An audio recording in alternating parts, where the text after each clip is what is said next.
Remix.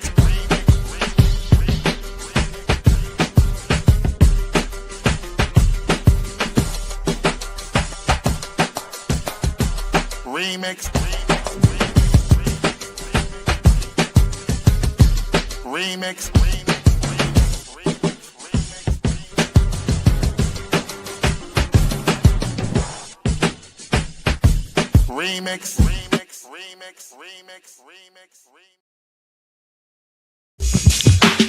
Oh, yeah. Welcome out. This is the Remix Morning Show. Right here on Black Liberation Media. In case you didn't know, I go by the name of the Ear Doctor, bringing that boom bap breakfast. Just us, not just me, holding the D straight from up top. About to drop, you know who she is. Bringing you the biz, burning it down. Kim Brown. And coming through a day. Especially on a Saturday, but today's a Tuesday. Guess give it up for Renee. George, dude.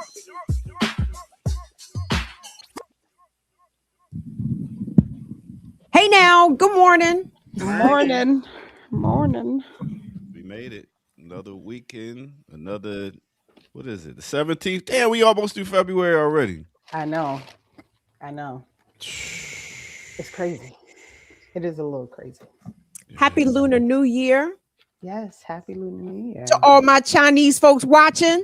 Right. You know what I'm saying? Happy Chinese New Year to the Chinese diaspora.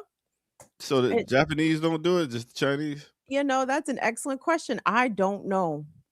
So I can't say Oriental. Got you. All right.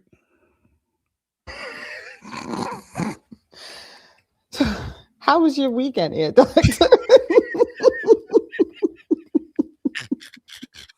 It was I lounged. I wanted to do more, but I just did. And you know, it's what it is. I feel like sometimes you should do that though. I feel like sometimes people should be like, I'm just not going to do nothing. And that's Your okay. doctor likes to run the streets though. You know what I'm saying? Yeah, I'm for the streets. I am. We know, yeah. I gotta be outside, man. Inside is cool, but you know. What about you, Kim? I know you was inside.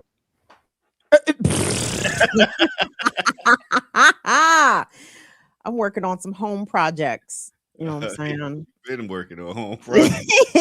The home is a constant project. Son. Constant. What are you working on? I just got solar panels yesterday. Oh, look at you. Very excited because Pepco is robbing me on a monthly basis. It's unacceptable. So I actually got into I'm still trying to feel out is this a scam? Because it's like a program. They're like, oh yeah, we'll come give you the solar panels for free. I'm like, this is America. You gonna give shit for free? Nah. What are you talking about? Nah. But before the Green New Deal money runs out, DC's power grid, blah blah blah. And since I live so close to DC, I'm included into this program. So they slapped some some solar panels on my house, and I got to pay like less than $100 a month, which is quite the savings from what Pepco is strong arming me for. I mean, it's a strong arm robbery. Renee, I'm sure you can understand because they say Jersey, along with Maryland, is experiencing the highest. It is, but you know what? We use like the clean energy thing, and when we moved into this house, I signed up for that balanced billing thing. So the bill is the same every month, and doesn't change because that's scammy though, because that's the budget billing. I know a lot of people who are no, it's not budget billing. Okay, no, because it calculates your bill, and then it calculates your bill over the year, and then it averages it out over the 12 months, and you just pay the same amount. But it will change, so it's gone up. But I am not paying what most people pay. So you could have that heat on full blast in the wintertime for real and not even worry about it. You'd be like, but we also don't have, like, our heat is not electric, it's steam. And so, you know, like we have those baseboard register things. So it's steam, it's not electric. So I imagine that those things, it's not, this is It's not old. fancy. That's old school, right? It's old school. So I imagine those things make a difference, but it's worked out fairly well because while people have been talking about how outrageous their electric bill is, I mean, it's not cheap, but it's not what people are paying. So we just going. No, it's quite ridiculous down here. I mean, it doesn't even really matter what the reason is. I mean, Wes Moore got his little theories, I guess, as to why everybody's electric bill is so high. But it's like, sir, it's unsustainable because some people are getting electric bills that look like rent. You know what I'm saying? On a monthly basis. So it's like, is utility debt? Oh, this is our new debt, huh? Like you're just going to be paying on the bill as opposed to paying your bill off on a regular basis. And for those that are on budget billing, I think it sounds scammy because it's like they will allow you to pay whatever amount a month, $150, $200 a month, but it's like you still owe an overall balance. Yeah, then there's like a balloon thing at the end. It's not. What we have is not that. It's literally like what they presume your bill is going to be over the year divided by 12. Hey, Renee, 30 years ago in 1996, did you think we'd be sitting here talking about fucking bills? Like, no. I hate being a goddamn adult because this shit.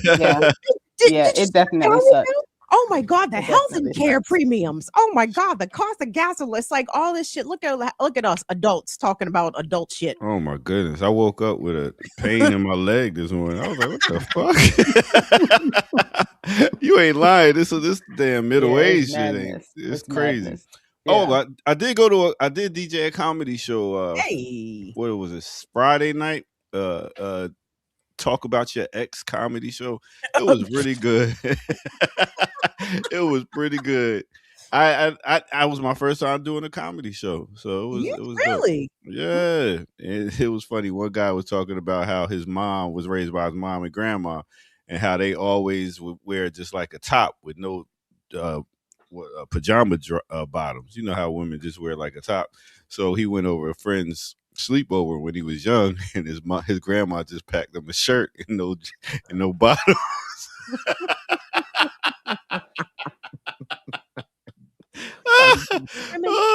It was hilarious. We had to be there, but it was fun. What about you, Renee? What you do this weekend? What did we do? Why am I? You talked to somebody, I'm sure. We did. It must have been very interesting. No, it was too young for a senior moment. Well, you know what it is? It's because me and Geechee covered yesterday morning, and so like that conversation is like super fresh in my head. And maybe somebody in the chat room can remind us of what. Why did that happen, y'all? I am having a real senior moment. Oh, too young. It's the perimenopause, y'all. That's what it is. Yeah, man. Like I got down to the bottom of the stairs the other day and couldn't remember that I was going for a drink. Yeah. So I was standing at the bottom of the stairs trying to figure out why I was She's thirsty as hell, looking around like, damn, why am I here? I'm thirsty though. Somebody just put in the chat. Thank you, Brittany. So it was Zora Murph, who is the artist, and how this happened I said it like 3 times last week that he was coming on. Mm-hmm. Who is the artist who has a current show in Massachusetts. So he came on with his curator Trms, and we talked about the show. And my essay that I wrote on Kendrick Lamar's halftime show last year is part of the show. And so we had a whole conversation, but I learned he's so in depth, like he did so much research to prepare and pull his show together. And when you go to his website, he literally has like an 8 or 9 page bibliography of all the essays, the books, all the things that he used to pull together this show. And he told a story about watermelons and slavery that I never ever knew about. A slave who used to hide a watermelon in the bag to make sure that the weight was right with it so that they could avoid punishment. And I had no idea that this was like a strategy, like no idea. And so it was it was a really interesting conversation. We didn't even get through the whole show. He's gonna have to come back, but I was like, wait until I go see the show. So I'll go and see the show, and then he'll come back and do the second half of going through all the pieces, because it's something. It was a good conversation though. It was good. Okay. When you said essays, I thought about nationality. Hey, I also went and hung out with my daughter this weekend, and I was playing chauffeur. And I had to sit in the mall for like a good 3.5 hours waiting for her to, You was playing party with with a who? friend. You playing what? Chauffeur. Oh, okay. Yes, it was. Well, So I was maybe it's driving time all to week. teach her how to drive. I am. I already am. She's 16. She'll be able to start driving next year. So yeah, she's on her way. They have that staggered driving thing down there. You can't get your license at 16. You could, you get your permit and all that shit, and then 17 you can drive. So yeah, she don't want to, but I'm like, yo, ain't nobody driving you all around town wherever you want to go. Get out of here. Renee, you teaching your son how to drive? Oh, no, not yet. You got no patience. We still, well, no. One, no, but he won't turn 16 until August, and so we've got a little while to go. Oh yeah. You had a Leo, or is he a Virgo? Oh, he's a Leo. Oh shit. Mm-hmm. He is a whole 5 days after me. Oh wow. So, yeah. Oh, Yeah. your husband's so fortunate. 2 Leos in the house. I'm sure. I know, right? I'm sure he gets his way sometimes. Now and again. Yo. Big up to A Rob. I didn't know I could be racial. I didn't know I had that power. But Chat, anyway, what you saying? don't bother. Don't leave him there. Let ear doctor today. Just let him ear Let me cook. Let me cook. Let me cook. Well, no, a lot of us woke up this morning with the news about the passing of Jesse Jackson. Yes, we did. The longtime civil rights leader, Chicago-based, head of the Rainbow Coalition. I know there's someone who can better articulate the difference between Fred Hampton's Rainbow Coalition and Jesse Jackson's Rainbow Coalition. But it's the passing of a lion of the era. Jesse had his controversies, but Jesse, Jesse had the hopes and dreams of a contingent of our folks, not all of our folks, but a block of our folks really was rooting for Jesse. Run, Jesse, run. Run, Jesse, run. Yeah, that was wild. Like, that was the first time that was me seeing I didn't get to see Shirley Chisholm, but definitely I was seeing Jesse. I was like, where this dude really think he could be president, huh? A lot of lessons learned. But that takes some courage, some bravery to get up there and do it. So big up to Jesse. And what was Operation Push Rainbow Push about anyway? Rainbow Push Coalition. Thank you all so much. I know push stands for something. Mm-hmm. You know what it was about? Just getting all people of colors to come together. I know they had a platform. Yeah, I mean it was basically like, we're all gonna work together. We're all God's children. Thing type stuff. Yeah. Oh, okay. Yeah, look, y'all. Air Doctor told me to be nice, so I'm being quiet. Well, that's the thing. I don't know how much. This is not really the place that people are going to be super nice to Jesse Jackson. I know. We can respect and acknowledge, and I know there's going to be a lot of very fair and even-minded critiques about Jesse's legacy. Yeah. But he definitely has a legacy. Definitely that he does. Yeah. Yeah. Yes, So that he does. So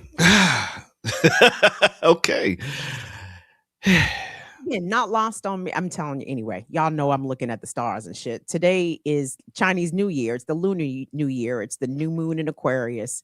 There's a lot of other shit moving around celestially. So I tend to think that sometimes when these certain arrangements in the sky happen, big luminaries can be taken. And actually, it's going to be a third. So we had Robert Duvall, but he's not a Negro. Maybe we don't count him amongst our three. There might be a couple others coming because they say death comes in threes.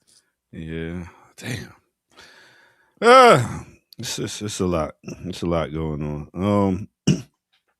Wait a minute, is Kamal not coming? Boy, and didn't get a message. Anyway.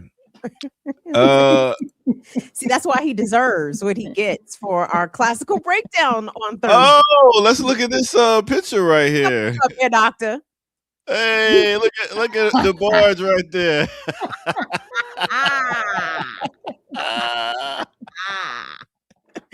We will be featuring the music of Kamal and his family this Thursday. The DeBarges. Actually, Kamal's gonna be a guest, so make sure y'all come for a classical breakdown. We're gonna have Kamal as a guest so he can tell us about the whole band.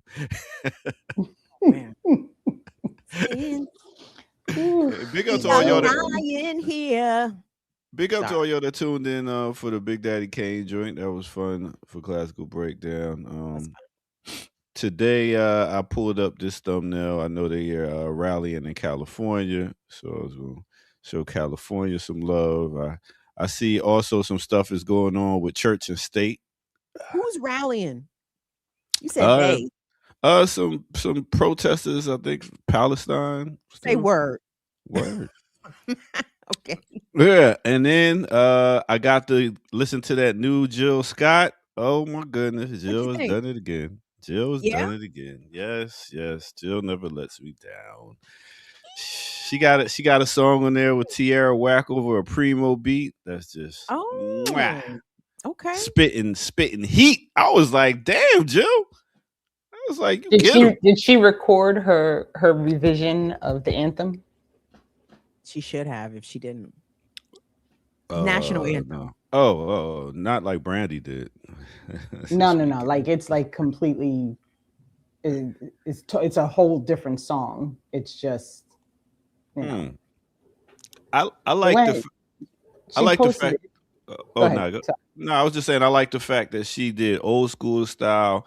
She's able to experiment and do stuff because we already know that she's good. Like a lot of artists are scared to do it, like go to an old style, like old school singing like that, and then my bad, like some back in the 50s type style singing, like Etta a lot James? like some shit like that. Like she could get away with trying whatever she want to try. And she had a song dedicated to the ancestors that was pretty dope too. So yeah, all around had a song there with Too Short talking about pimping, how the mentality of a pimp, and talking about the pharmaceutical companies and the preachers. So yeah, I was like, you go, big up, Ashe, shit, all day. All right. So I guess we could go ahead and take a quick break and go ahead and get into some news and figure some things out. You see a run sheet back there, Renee? There is, yep. Okay, look at that. Shout out to Sister Erica. Shout out to Sister Erica. Let's do it right here on No Other Than the Remix Morning Show. Let's go.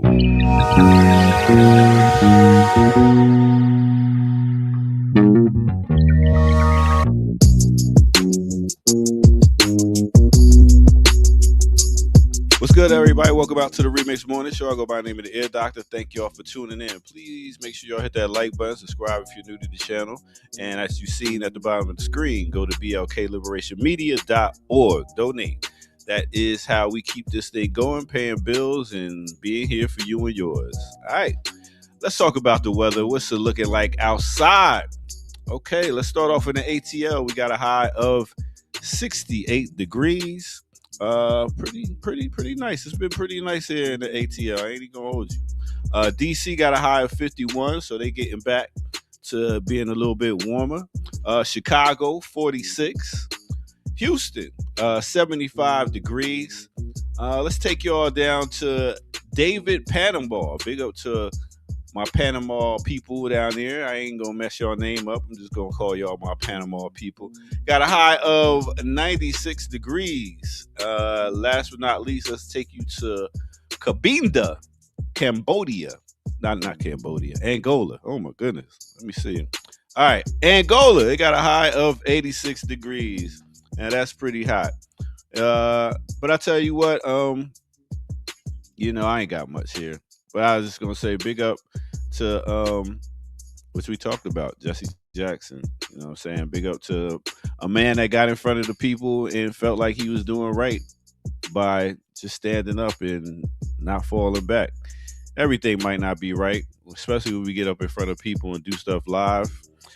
And just salute. That's it. Now let's get back to the Remix Morning Crew. You know what I mean? Found my life from outside sources. Why the only voice that mattered came from me. You bet, you bet, you bet, you bet, you bet. All right. Yeah. Tell y'all a quick story. So my mama worked for the union. Let's just say the union. She worked for the union for over 40 years. And my mother is a very establishment Democrat, right? From way back. And when Jesse ran, I can't remember if it was 84 or 88, her supervisor, white male, again, union, was so angry that she wasn't supporting, I think it was maybe Dukakis in the primary. He went to the parking lot and ripped off her Jesse Jackson bumper sticker off her car. What? He ran in both. Yes, he did. He ran But both I in can't 84 remember and 88. which cycle it was that this incident happened. But I want to say that would one was Dukakis and one was Mondale. Oh, yeah. damn. Y'all bringing it back with them names. I can't remember which one was first. Oh, Steela's saying that it was was Mondale first, I think, because So I think 84, Dukakis ran in 88. Yeah. Mondale was that handsome lady. Which one was the handsome lady? I think it's hilarious. Geraldine Ferraro. Oh, Ferraro, yeah. It wasn't he that handsome lady. Oh shit, what is she doing nowadays, man? Oh, I'm sure she is way dead. I mean, or close to. Wow. Yeah, Ferraro. Y'all, people in the chat, like, I wasn't even born yet. I can't. Oh, aren't y'all cute with y'all little not born-ness? No. For the record, all three pictured on screen were small children. We were small, little kids. 75 over here. So yeah, I'm like, I wasn't that small actually. Let's say teen. In 88, I was in middle school already. And who was that rich guy that ran? Perot? Yeah. Ross Perot. Wow, man. Whew, what a time. Good old crack era. Okay. Was it the crack right? Was that like right after the crack era with Bush? I think it was concurrent. It was all running at the same time. But what a connection though. You go from Ross Perot to crack. I don't usually make them connect. that was a little bit of a leap, but I was just gonna let it be. I was gonna leave it alone. Damn, what a time. The 80s. And also let me see. I didn't get to Friday, which we gotta give more love to Friday, y'all. We also doing Does Media Pick Our Leaders? That was just some stuff that I seen that they getting on LeBron James for saying something. Don't make it seem small, because it's not. Well, the question I'm asking is, the media pick our leaders. Media is the ones that put these microphones in these people's face, knowing that they shouldn't be talking, and then they make them. Oh no, media wants him to talk though. Yeah, so that's what I'm saying. Want that nonsense. Bring us up to speed. What did LeBron say? Oh, go ahead. Your doctor brought it up because I would not care otherwise. So LeBron, during a press conference, was asked by the Israeli News what he thought of, I can't remember the player's name, who's out of Israel that I guess didn't make it to the pro, whatever the story is with this person who plays in Israel. And LeBron went on to say that he has fans in Israel and he appreciates them, and he's never been, but everything he's heard about Israel is good. And so, he hopes he can get there someday. Instead of just saying, I don't know. Nigga said it's good. Everything is good. He was like, everything I've heard is good. Maybe I can get there someday. And I just... That's what I'm saying. Yo, media setting motherfuckers up, and now we talking bad about this dude. But see, I don't think it's a setup. Like, it's all part of the same. It's all part of the same process. They want people to be of the belief that Israel's okay. and you should be in support of their genocidal state, and you should be in support of them killing off the Palestinians, and you shouldn't ask any questions. And like, I was not shocked to hear him say it. Like, this the same dude who shut down the little whatever version of a strike they were going to have. Like, he was behind the shutdown of that. He's fully on board. But we gotta acknowledge that they be setting these people up. Like, you shouldn't ask certain people certain questions, and then what happens? What happens to us as a black people? But hold on, we quick to be like, "Yo, I can't believe they say, oh, I can." But the that's always showing books that they're not looking for my response. They're looking for people to be like, "Oh, well, LeBron James says Israel's not so bad, so maybe it's not so bad." That's the point. You know what I mean? Like, but it's two perspectives to it. It's like you got it. Go ahead. No, go ahead. At the same time. No, you go. No, you. No, you. No, I'm just saying, it's like, yo, for years, media has been putting microphones in front of people's faces and mouths that shouldn't be talking. And they know that they're going to get a certain response. And they know that this is going to divide us more as a people. They've been doing it for years. And I'm just acknowledging the point that, yo, let's instead of always getting mad at the person that's talking, let's realize that the media is doing this shit on purpose. But it's also orchestrated, right? LeBron is part of a machine. It wouldn't shock me if that question was planted and his answer was also pre-planned. Like, he knew that he was going to receive such a question. Maybe his handler said, "Hey, man, Israel really wants you to say something favorable, but someone's going to ask you a question about it and say that, you think it's nice over there." And that's probably exactly what happened. But the real critique should be why well, it should be a couple of things. Number one, why would LeBron allow himself, to be used as a tool like that? But a lot of visible, celebrity, moneyed Negroes are quite happy to be used as a tool. Mm-hmm. And they don't have a problem with it. So, I mean, but why do we continue to pedestal these folks, right? It's fine if we like the way LeBron bounces the ball and, his competitive nature, his winning prowess, and that's all well and good, but we should not ever look to LeBron for political leadership on any particular issue. But we have to tell our kids that also. Like, it's okay if you like the way LeBron bounced the ball, but don't listen to LeBron about fucking Israel. Yeah, that's the point. That is definitely the point. Two, when we do diselevate them from the youth's eyes, you like that one? I did. Diselevate them from the youth's eyes. It's like, yo, this is really not what you should be following. I get it. He's hardworking. He's a good family man. Blah blah blah. But is he? I mean, I ain't heard no problems in the home site, nigga. I mean, more than people that's not living their life live on camera. Oh, I'm just saying, I don't want us to assume that he's a good family man just because his family's intact. You know what I'm saying? I don't want us to assume he's not. I mean, can a black man get a little bit of love for doing some good out here? I mean, we out here, Kim. Not all of us are bad, black men. And not all, but y'all, the not bad ones don't correct the bad ones. So that therein lies my issue here, doctor. But let's not talk about good fam.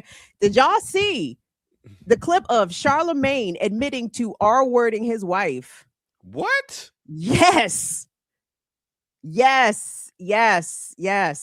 And I said, "Oh, look at the good family men." What? See, don't do that, Kim. Don't do that. Listen again. Don't people do not that. ready to have them conversations. Generation X is absolutely not ready to have the conversation. I said, I'm so glad that he came out and said it aloud and exposed himself, because now we can coin a term for it. Have you been Charlemagne, ladies? A man ever got you drunk to the point where you could not consent?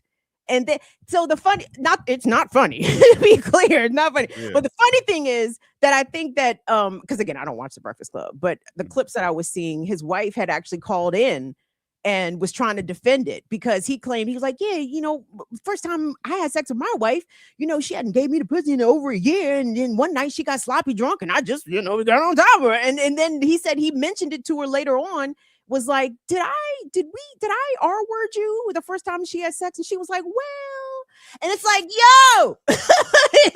yo, yo. But we're not ready to have them conversations. We'll let Charlemagne, the likes of Charlemagne and Joe Budden, be the our thought leaders. That's when we gotta get the definition of the word man and understanding man and boy is not the same thing. So even though you become a certain age, that doesn't make you a man. So I just don't like the word man shit on when I put so much work into being a man and being intentional about it. So Who's shitting on man? Who said anything about man? no, but what I'm saying is like when we say certain men, this is what stuff that men do. No, that's stuff that boys do. A man is a certain. That also, that's something that males do. And if the boys are doing it, then why don't the men select I boys? don't think you're getting what I'm saying, Kim. I do get what you're saying because you're trying to excuse bad behavior by saying it's something that immature males do, ergo make them boys. But isn't that a problem within itself? What, being a boy and not having full? Yes. If these so-called boys, I mean, well, let's blame it all on this culture. Then, if we're gonna go all the way there, I mean, if we're gonna do that, let's start at the root. All right, but that to me shirks accountability, right? And it shirks a certain perspective that some men and boys have about consent, women's bodies, and their feeling of entitlement to. If I've been taking you out, I deserve. Nigga, you don't deserve a fucking thing.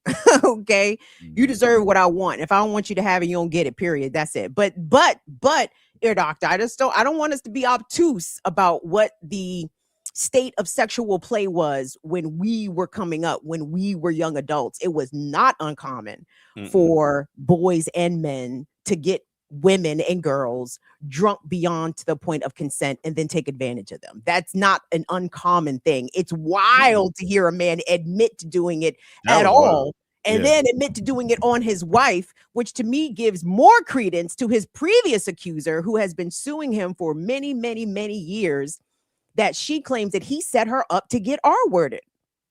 I believe her. I always believed her. But when he made this recent revelation, I said, oh, that shit is probably definitely true then.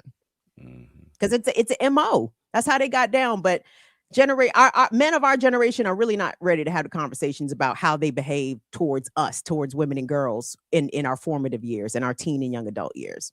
Well, I think you should bring some men on and have that conversation, Kim. I think that you should stop thinking for men and let them be on the screen and ask the questions and stop feeling like what the men are ready or not ready for. Right. I don't think they'd be honest, dear doctor. Think. That's the key word. I suspect they would not be honest. So do it. You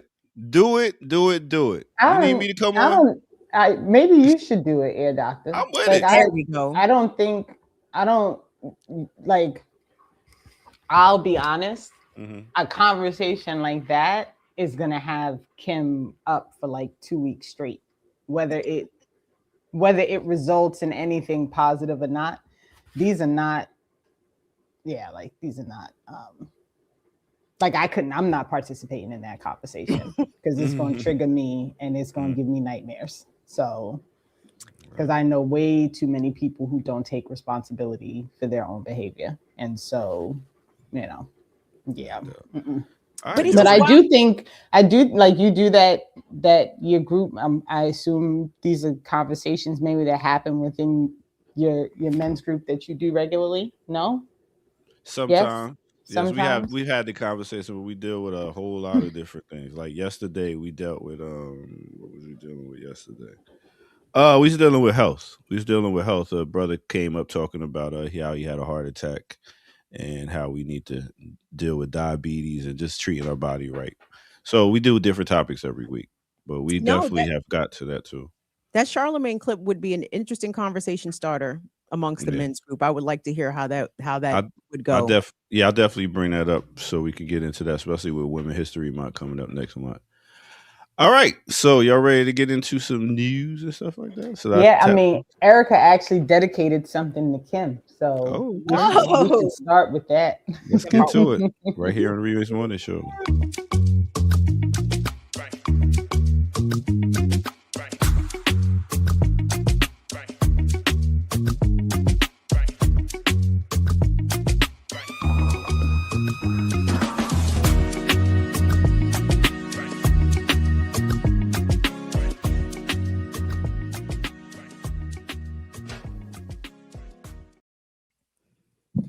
Salutations and greetings on this blessed morn. Welcome to the Tuesday edition of the Remix Morning Show. This on the 17th day of February. Happy Lunar New Year to all my sky watchers and all my Chinese youngins out there. I love China, Renee. I would love to go to China one day. I may not return, but I don't know if they let black people stick around, right? They don't kick you out. Yeah.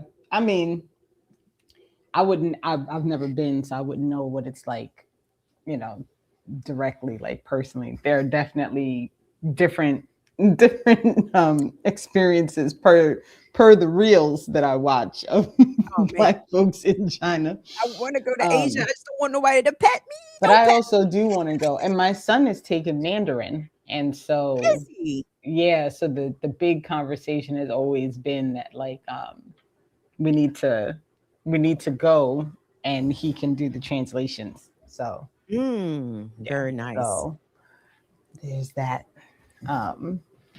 So Air Doctor, are you pushing buttons? Because press le bouton. I'm not sure. Hey, hold on. There's a lot going on today. Wait, it's not just Lunar New Year, it's the new moon. Today is the first day of Ramadan, if I'm not mistaken. Today is the first day of Lent. Shout out to everyone that's down in New Orleans getting a Mardi Gras on. Les bon temps roulés. You know what I'm saying? Is Lent today or tomorrow? I thought Lent started on a Wednesday. Ash Wednesday. So today's Fat Tuesday. Mardi Gras. Fat Tuesday, Mardi Gras. So Lent starts tomorrow, I think, Ash Wednesday. But shout out to all our people who follow Islam. And if you are doing the Ramadan, shout out to you. It's a big day celestially, Renee. I know I'm the only woo-woo motherfucker over here, but I don't care. No, you're not. I actually follow a lot of the things. So wait, Dre's saying Ramadan does not start today. When does Ramadan? It is this when is week, Ramadan? Or is it not? I thought isn't it this week? We'll see if go to Brother Jamil. Brother Jamil got the whole Islamic calendar. You know what I'm saying? But anyway, so whatever you follow and observe, do you. But we got Renee Johnston, Kim Brown, Doctor in the Cut. Kamal told us to kick rocks. No worries. Shout out to the brother Evan. Hold your head. We love you very much. And Renee's got some stories courtesy of Sister Erica. I'm sorry, Reverend Dr. Sister Erica Brown. Dr. Erica. Dr. Brown. Dr. Brown. So this was specifically dedicated to you there, Kim, because it is 7 highlights from the news town hall with Governor Wes Moore. Girl, when I tell you, I said Wesley is not ready for prime time up here. That was the most mediocre performance. I said, nigga, Obama on his worst day would never. You know what I'm saying? Like, if you trying to be Obama too with the fucking Timu Obama out here, you did a terrible job. Oh my God, he's such a weak sauce. Did y'all watch that shit, chat? Y'all see what I was saying about Governor Melonhead? That you call him Governor Melonhead, it just makes me chuckle every time. Did you not see the shape of his cantaloupe dome, Renee? Yeah, I know. All right, so these are the highlights that this CBS News report is given. Democrats need to stop being the party of no and slow. And start being the party of yes and now. Oh God. What a terrible answer. He says, quote, everything cannot be a 10-year study. Everything cannot be a 15-year analysis, right? The governor added, if I'm telling you that I feel like the school that my child is attending is not preparing them for the world, I don't want to hear you tell me, well, let's just make sure that I put a commission together to analyze that. What is he talking about? I don't know, but he actually am I reading this right? They ask him about Trump, and he says he does not waste time, the governor said. Donald Trump did not need an analysis to decide that he was going to rip away food assistance for the people of our state. He did not need a 5-year study to determine that he was going to deploy federal agents inside our communities and neighborhoods with no accountability. I mean, I guess, right?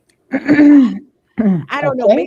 Maybe he was trying to say that the Trump didn't wait to obey the law. I don't know what the fuck he was talking about. Trump didn't wait for permission. He didn't wait for what. He just shot.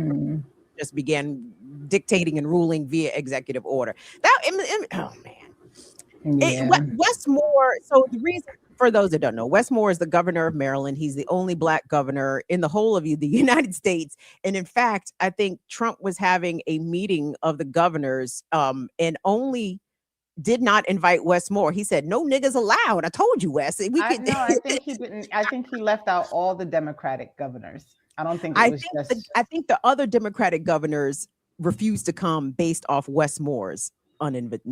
Oh, is that? I thought it was. Oh, I'll have to. All right, so I'll have to figure it out. That may not be secondhand accurate. Knowledge. I may be misstating that, but that was the impression that I got, that the Democratic governors refused to come because of Wes Moore's non-invitation. But I mean, but so Wes Moore is widely viewed as a potential star of the Democratic Party. Again, they compare him a lot to Obama. I'm not sure why, because they're both black, I guess. I don't whatever. But he really missed the mark on a lot of opportunities to highlight how Trump's policies are affecting Marylanders in particular, especially when it comes to immigration. When he was asked by Norah O'Donnell, I think she said, "Are you worried about what ICE is doing in Minneapolis and Chicago? Are you worried about that coming to Maryland?"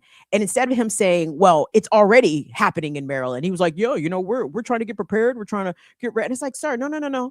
Kilmar Abrego Garcia was It's already happening. Right. An international story. Kilmar Abrego Garcia, I can't remember where he was from, the El Salvadorian man who was kidnapped off the streets of Prince George's County and taken to the detention center in El Salvador, the concentration camp, and his team fought valiantly to get him returned. And I think Homeland Security is still currently trying to deport him. There was a story about a young Mexican woman, Dulce Consuela, an American-born citizen born in Laurel, Maryland, and they kidnapped her off the streets of Baltimore and tried to deport her. Like, what?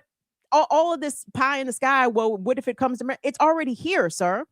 What are you talking about? And what are you doing? What is your attorney general doing? What is anybody in the fucking state of Maryland doing to stem these brutal abductions of residents here? And Wes Moore didn't have no fucking answer, just like the rest of the goddamn Democrats. They need ICE to reform, Renee. That's why we've shut down Homeland Security funding, because ICE needs to reform. All right, so next thing is Moore criticized Trump's immigration crackdown, but said Biden needed to do more. I mean, okay, I guess. Okay, all right, just okay. We needed to do more, he said. I don't think anyone can argue that we had the system worked out under President Biden. That immigration was worked out. Was it though? That's news to me. Okay. Next up, Moore says justice has to be served for Epstein's crimes. There needs to be accountability for anyone who was in those files. I think if you were found guilty of doing these horrific things to these children, I do not care your background nor political affiliation. Justice has to be served. I mean, what a pussy answer. What are you talking about? If you get found guilty, sir, don't you have to be charged? Don't you have to be indicted? Don't you have to be facing some sort of legal accountability to be found guilty? What are you saying, Wes Moore? I mean, what are you even fucking saying? He confirmed he's not going to run for president. He's focusing on his re-election bid. Lies. Sorry. Cost of living is a big problem in Maryland is next. 40,000 people have left. He acknowledges that housing and energy costs are too high. It's a national problem, but it is a very big problem in the state of Maryland. It's just harder to get by, and frankly, it's not fair. The state has not done enough to build more housing or fortify the electric grid. Oh, he referenced himself as one of the most aggressive housing governors in the country. So, okay.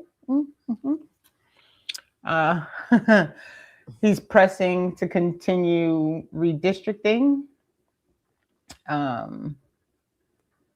so that the Democrats can take over the one district that's Republican a congressional Republican district, district in Maryland. pick up one Um, additional seat. So he says, and then Donald Trump started this conversation when he started calling Texas and said, I need you to find me votes.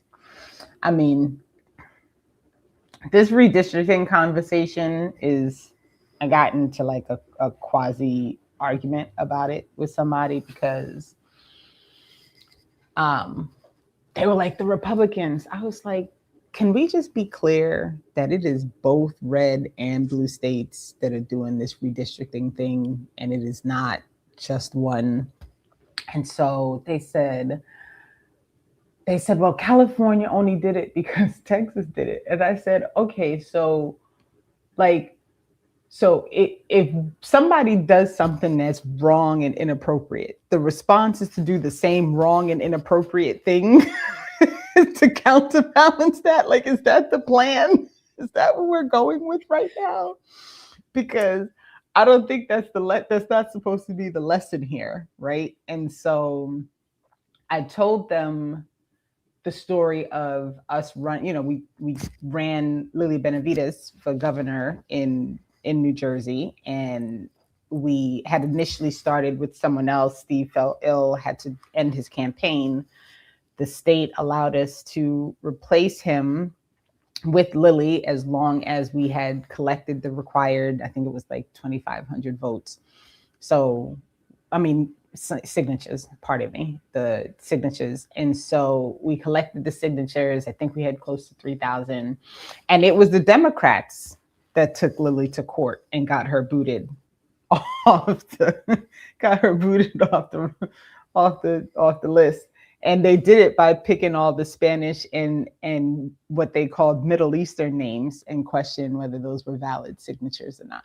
And so that was the tactic to remove signatures from the list. And then they did just enough to get her booted off the ballot. And so, this is what happens, right? I reminded them that in North Carolina, the Democrats were calling people who signed the Green Party, who gave signatures so that Matt Hoke can run, and lied to them about what their signature meant to try and get them to pull their to have their signature removed from the list. So this is not, the problem here is this perpetual state of two-party duopoly that we live in, right? And the nonsense that's always going down between going back and forth between these two, the two cheeks of the same ass, as I like to say. People have to understand that both parties are doing the same thing, because in the end, they're both working together to make sure that regular people don't really feel obliged to participate in this crappy, shitty system. And so, I think it's interesting. I think it's interesting to see him as one of his things that came out of this whole conversation is we need to make sure we continue to redistrict. But no one's gonna look at that and question it, is my problem. Right?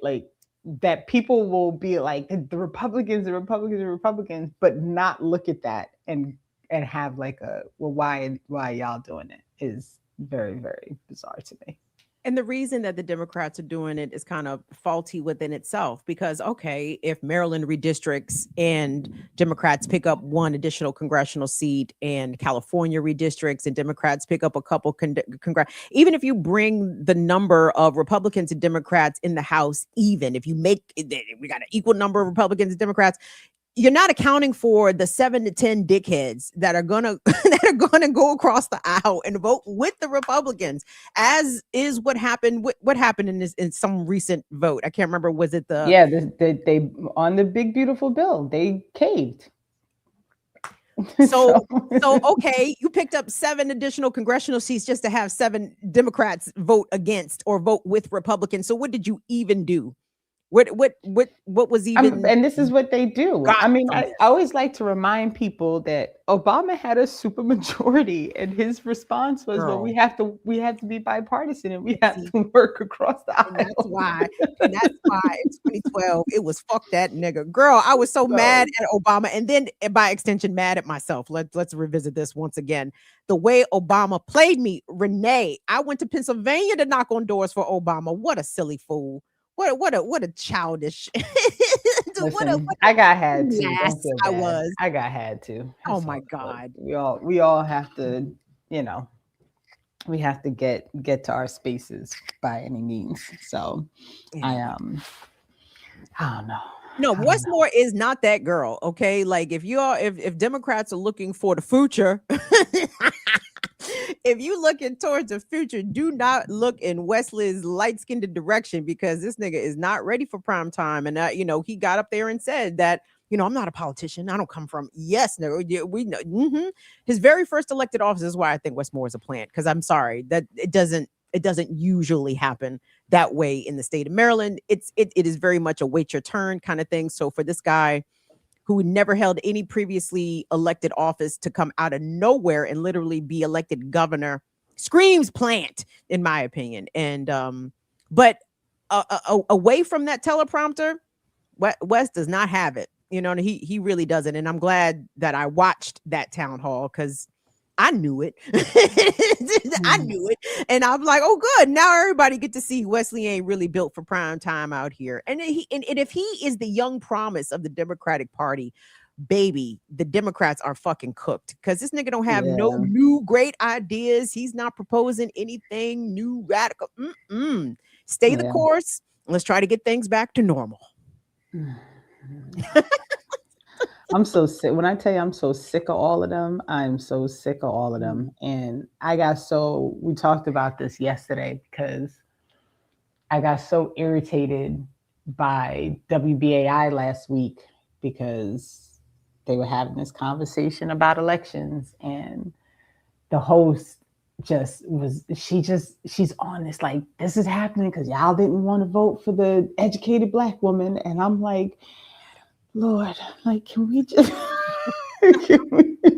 can we please get out of this, like, this fantasy that, like, things would be so much better if the Democrats had won.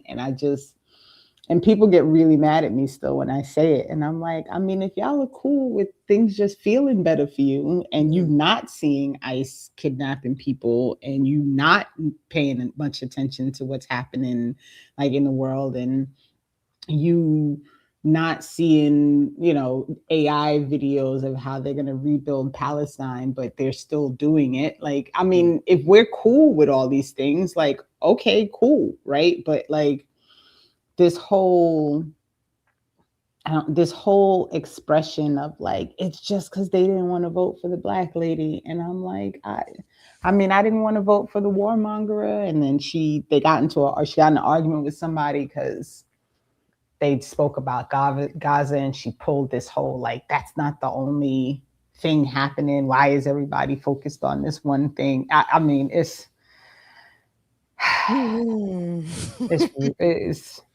rough, man. Well, It's rough. I hate, and you're right. Like, Mount Vernon Peacekeepers says, don't be mad at WBAI liberals, support a radical local station board. You're right. I mean, you're right. You should be on the board. You should see if they have when they have election. They do it, I think, every 2 years. They renew their board. But I would never win. Like, I am not. This is the one thing that I have learned about me, is I am not suitable to play the role of someone who wants to be a politician, because I just don't care enough about people being offended to, like, keep my trap shut. So anything where I have to when people are going to expect me to not say the thing is not going to go well because I'm going to say the thing, right? And so I can't be in them situations because I'm just going to be all over the place, like with people being like, she just said that shit out loud, like she didn't even blink, she just said it. So, Renee, we have to step into the world that we want to see come to fruition. I would love to see a world when Renee is on the board at WBAI and telling them people exactly where to go and how to get there. And and I'm talking to myself here too. Like, if we are determined that this current system must fall and that a new one must be born, we may have to be in positions that we would not otherwise initially volunteer to do, but they have to get done, right? And I know, to throw another thing on your plate, Renee, you don't organize enough. You need to be in more organization. I see your calendar. No, you could fit in another 2-3 meetings. You know what I'm saying? Listen, I got the side eye yesterday because I was like, y'all, can we do this fundraising thing for Cuba? And I don't know if we can manage one more thing like on the calendar next month. And I was like, I'll just figure it out somewhere else. All good. Y'all can support. So it's just, I don't know, man. It's a lot. And it's more that for me with all of these because I do get asked a lot to run for various things. It's happened. And even right now, I got elected the co-chair for the Black Caucus for the Green Party. Okay. And it was totally against my will. Like when they came and it was like, we're gonna nominate you. And I was like, don't. Like, I'm good. Like, I'm good. Don't do it. I said, but don't vote for me. Yeah, I can't. Grabbing the pen out of people's hands. So like, no. I mean, on the upside, we'll do more stuff. Like we've already had Brian Quoba. We're gonna do something with Jared on Saturday. We're gonna, so we're gonna do more things and try and become more visible, which is something that I'm relatively good at doing. But it's a lot of work. It's a lot of work. But you know who else knows about a lot of work? The ear doctor. Oh, look at that. Look at that. I had to brighten up my background a little bit. It was a little darkness. But you brighten up your background. Yeah, speaking of Cuba, Black Liberation Media is executive producing a documentary on Cuba that's coming out this year. So y'all get ready for that. Very excited about that. Yes, very excited about that. So I got somewhere else I want to go after Cuba and do some investigating. So I think that's gonna be something we're gonna get into. Yeah. We're gonna talk about some stuff because I also have my brain has been spinning watching after Jared's that and then watching Jared's thing with the PBS thing on Black people and Jewish people. My brain is on go because there's just so much. Away from quickly. I had to turn away from it very quick. I had to turn away from the shit very quick. Yeah, I was like, you need to start every one of those with a trigger warning because within 3 minutes I was like, what in the hell is happening right now? What are y'all talking about? So there's a PBS special hosted by Henry Louis Gates of Finding Roots fame. I don't even know what it's called. I stumbled across it by accident and I watched for several minutes, and they went from the 1936 Olympic Games in Munich when Jesse Owens was dusting up Nazis and went directly into an explanation of Zionism. And I'm like, oh, I don't like where this is going. Click. So Jared has been watching it on screen. And why does Jared like to torture himself? Why? I know. He loves torture. But I will say the benefit, Jared doing stuff on the fly is the best because he's cussing, something happens. He's like, what the fuck? What did I just see? Because it's straight reaction. So it's much better to watch with Jared because he like expresses it like as it's happening and you're thinking, what did I just see? He's like, what just happened? And so I would suggest that folks watch it that way. And then, but there's a lot there that I feel like there's some investigation that could be happening and some real education that could come out about the realities of the stuff that isn't talked about, like the actual revolutionary struggle that occurred that no one talks about because they're too busy talking about the version of it that makes you think Israel's okay. So it's wild. It's definitely wild. Big up to ASAC, became a YouTube member. If I said that right, big up to you. Yeah, and let's see if make sure this super stickers and stuff work. If y'all want to go ahead and donate in the chat room, let's make sure it worked today. Sometimes it don't, so let's see if it works.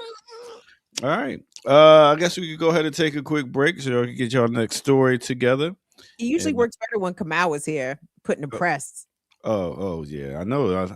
I'll be wondering what is it about New York niggas and their ability to separate other people from their money off of words alone? Like, I feel like it's perhaps a unique skill to those born in the 5 boroughs.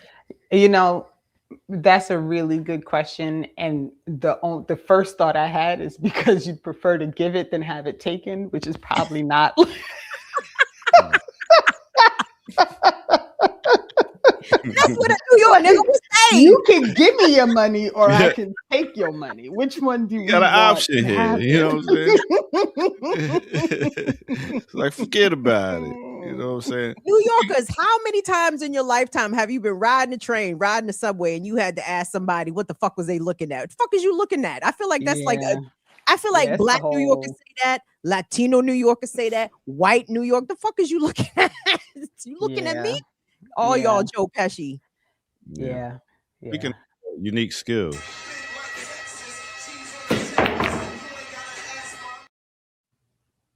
Make sure y'all get y'all Black Liberation Media hoodie like that. Make moves, shoot pool perfectly like that. Trick shots and everything. All you need is a hoodie. All right, let's go ahead and take a quick break right here on no other than the Remix Morning Show. Let's go.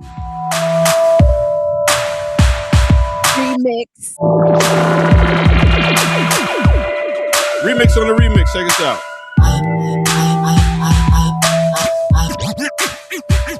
I've been thinking about you for quite a while. You're on my mind every day and every night. My every thought is you. The things you do seem so satisfying to me. I must confess it, girl. When I lie, you send chills up my spine every time I take one look at you. When I lie, girl, you're blowing my mind with the things you say to me.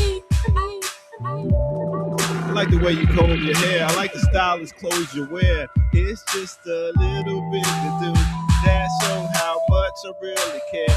Like when we're sipping on the brew. Don't get me started yet. Big up to you and yours out there. That is no other than the Bards off the album All This Love, which came out in 1982. The name of that song is I Like It. And I like it. I sure did like Bonnie on that album cover there. I was like, wait a minute. Make sure y'all hit that like button, subscribe, and that is an Ear Doctor beat in the background. Hit that like button, subscribe, and make sure y'all go to patreon.com, become a member over there and get footage that's rare. And donate where? blkliberationmedia.org. And make sure y'all tune in for that classical breakdown coming up this Thursday as we talk about the Bards. Yeah. Let's get back to it right here on the Remix Morning Show. Let's go.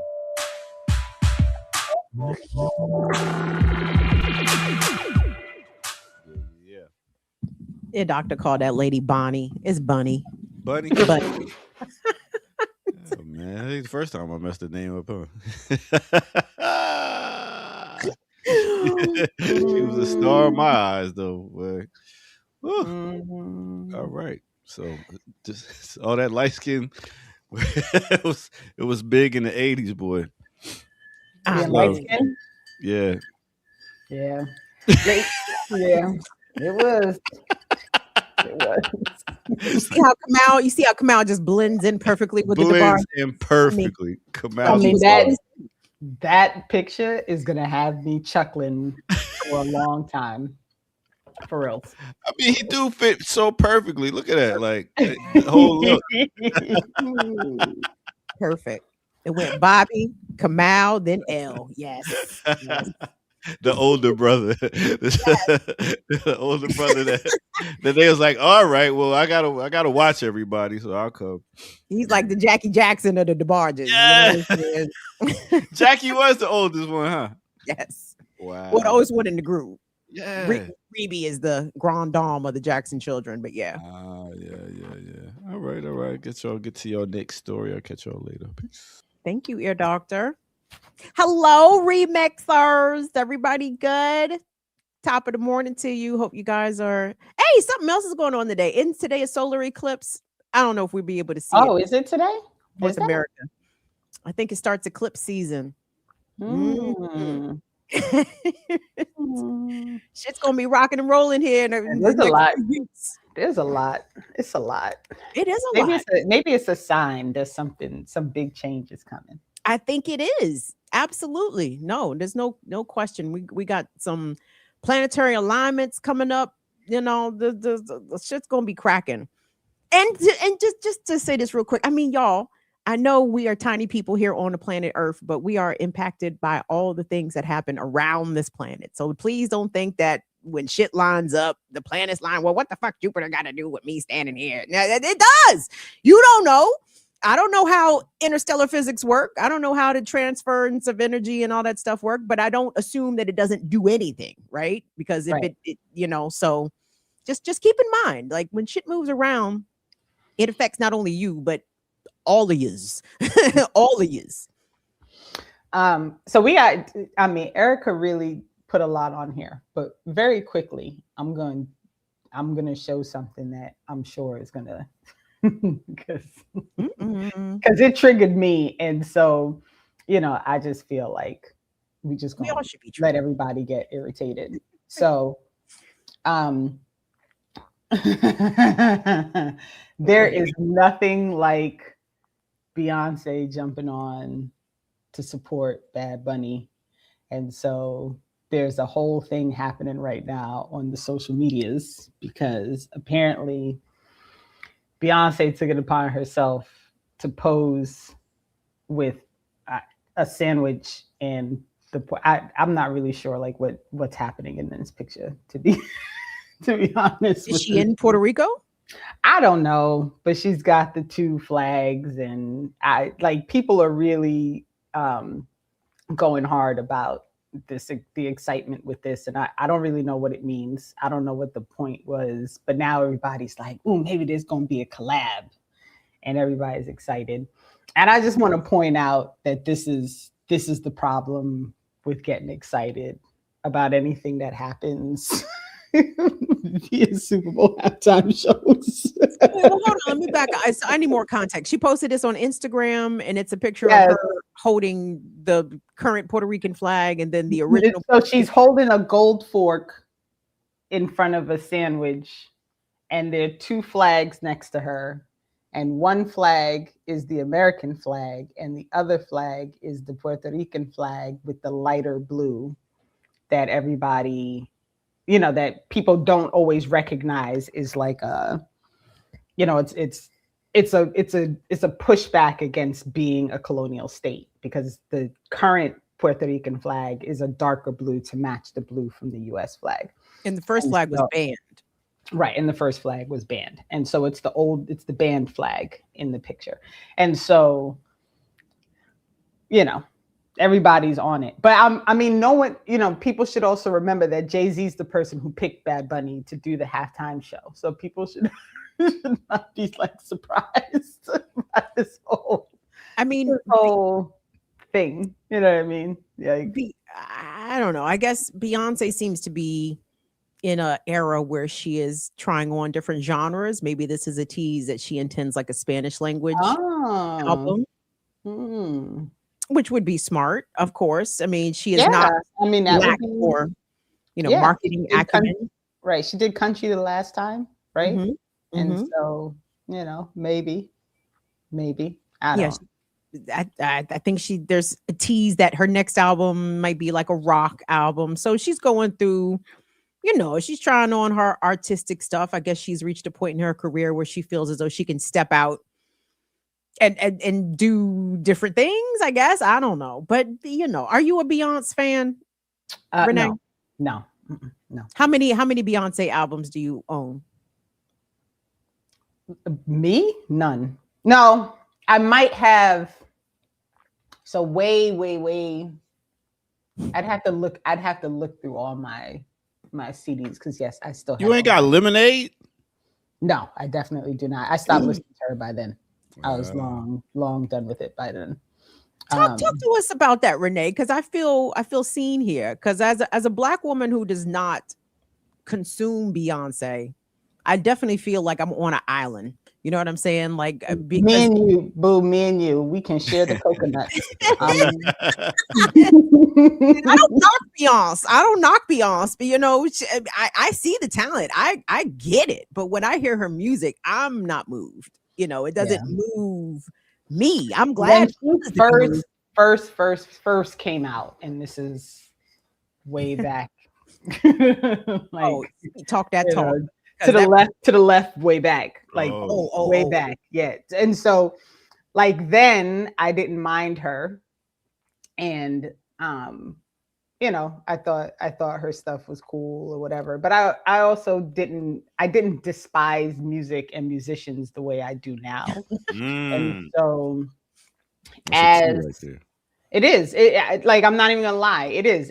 It's part of it. I don't want to participate in this thing, right? Of like this excitement about her. And then she is always doing the quote unquote American exceptionism thing, right? And somebody pointed it out.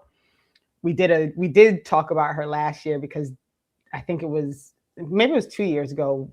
Around the Summer Olympics, there was that weird thing she did with the long blonde hair on the horse with the flag and the whole everything about her is curated in order to convince people that you can be Black in this country and make a lot of money and be popular and all these things. And it's all lies, right? Like it's all curated BS. And then people just hype her up in a way that I can't tolerate. So I don't listen to nothing she does. I don't. Let me play God's advocate real quick. I was just thinking let me take my shoes off and get into Beyonce's shoes. I grew up with a 2-parent household who had money. We had the other sisters dancing around, and we had a group. We came up in Texas where everything is big. And then constantly we elevated. We get in our dream. Our dream is coming true in America. We're making more money. We get married. We do this, that, and the third. Her perspective is not ours. So we're not supposed to see what she's saying. So her whole lifestyle is good. Curated. So ours isn't. So it's is it not true? For her, it's what true. Not true. Well, I don't know that broad. I have no idea what she. What I'm saying, what I'm saying is as in this American dream that she's pushing, that being part of America is, in her eyes, doesn't it look like that's true? But you're making an assumption about what she sees. She may just be perfectly comfortable accepting her money and being able to eat and do whatever she wants to do. Aren't we all making assumptions? And what assumptions am I making about I'm talking about what she does. She literally sat on a horse with a blonde wig waving an American flag. That's not an assumption. I'm not guessing at that. She did it. That is a presentation of American exceptionalism, period. There's no question about that. I don't know why she does it, right? But I know that visual gives people the impression, because I literally hear people say it, like, look, Beyonce did it. Like, look at all the stuff right? They talk about her business. No one talks about that she's funded fully by white people. Like, no one talks about that, right? She is rich for a reason. And you can accept that, right? Like, there's a reason. I don't know for certain what the reason is, because I'm not in her pocket, but it's for a reason. And in my opinion, part of that reason is to continue to perpetuate this idea that you can be Black in this country and successful. So it's someone that people can try to emulate. And the reality is, unless you get picked, it's never going to happen. So the right? years of rehearsing and getting to a point where you're trained to be a entertainer like she is, none of that talent has to do with it. Well, she has plenty of talent, but she's not the only one. Like, why isn't Amory as big as let's pick the right ones. If we go, I'm throwing someone out who came out around the same time, right? And so we're making the assumption that Beyonce got it all because she has more talent, more whatever. But we don't know what could have happened if they decided to curate Amory instead. We don't know, right? And I don't think that's an unfair thing to say. Like, people, the one thing that I will hold on to forever from Jared. I brought Jared up to the high school to talk to the kids. And Jared, and it was funny enough, the person was talking about Beyonce. That's how funny this is. And Jared said to the child, "How do you know that you like Beyonce?" And she said, "Well, what do you mean? Like, she can really sing." And he said, "Well, how do you know that she can really sing? Like, how do you know why you like the thing that you like?" And the student was like, "Well, I mean, that's who I was hearing on the radio." Okay, well, who put her on the radio? Right? Like, none of these decisions are made because people are like, "Oh, this is the thing." Where we are slowly indoctrinated into believing almost everything that we believe about the things that happen outside of our own minds, right? And so you just have to, and I mean, not even being funny, like, she, in my opinion, she is curated and propped up, and she's doing exactly the things that she is supposed to do in order to maintain her status. She's not going to do nothing different. Yeah. And I think Beyonce is often used to run cover for her husband, because her husband name show up in the Epstein files, and now here come Beyonce posting. I'm just saying, because she don't post that often, is what I understand, right? She shows up every once in a blue moon to blah blah blah. But, like, you know, if there was conversations around her husband in the Epstein files, which I am not hearing enough of, yeah, Beyonce will emerge in order to take some of the heat or conversation away from Jay-Z and his deeds. Yeah, I just think she got a super team around her. Great writers, great producers. She's not the best singer, but nor was Michael Jackson when it came to being one of the greatest entertainers. And I think she has a right to be looked at as one of the greatest entertainers. So I'll leave it. I don't even disagree with that. I think Beyonce is probably the best entertainer alive. And I say this as someone who has never been to a Beyonce concert. When she was performing at Super Bowl halftimes, absent this last Cowboy Carter, whatever the fuck, last year, I mean, I was interested. You know what I'm saying? Like, because I know she's going to put on a good show. I know she's going to put on a hell of a show. She is that talented. But at the same time, I look at Beyonce and she just represents, excess. She represents hyper materialism, the aspiration for this luxury lifestyle. It's wild to me that this light, bright, damn near white Black woman with long blonde hair is like, this is what it means to be Black. And it's like, not saying that, like, and then I remember, and I also remember when she started, like when she was the original version of Beyonce from Destiny's Child, she ain't looked nothing like she looks right now, right?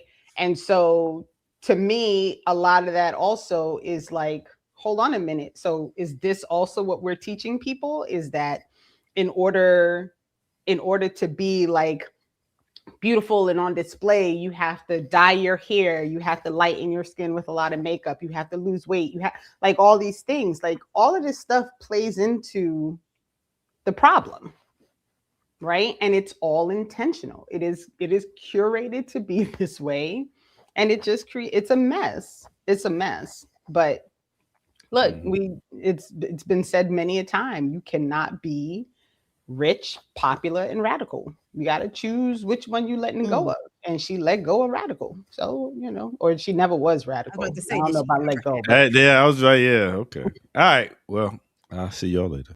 I'll say I'm old mom and dad ass nigga. You know what I mean? Are you a mom and dad ass? I mean, I'm sorry, I mean, get out your business, but no, I'm I sorry. am. I know you are. Oh, mom. What was that? Sorry. What was the question? Were you raised with both your parents in the home? My father passed when I was 9.